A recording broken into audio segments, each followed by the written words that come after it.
Hello, আসসালামু আলাইকুম। সবাইকে ঈদ মোবারক। আজকে ঈদের দ্বিতীয় দিন। আমি আমার মেয়েকে নিয়ে ঘুরতে বেরিয়েছি। তো ওকে জিজ্ঞাসা করলাম, তুমি কি খাবে? বললো আইসক্রিম খাবো। সো ওকে আইসক্রিম কিনে দিলাম। সেই ছোট্টবেলার স্মৃতিময় সেই আইসক্রিমগুলো আমরা চোখে দেখি, কিন্তু আসলে আগের মতো সেই স্বাদ করে খাইতে পারি না।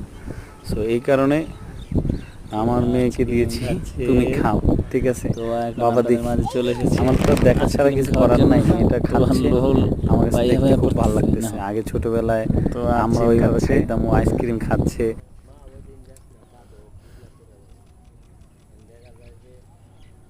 দেখা যাক এটা ও কতটুকু ধৈর্যের সাথে খাইতে পারে।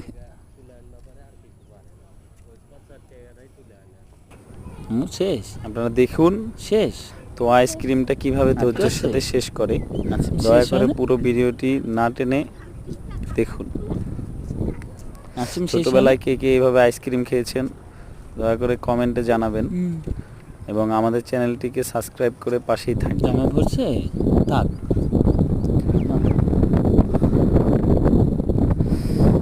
কি মধুর, না এখানে এবার খাও, ছোটবেলা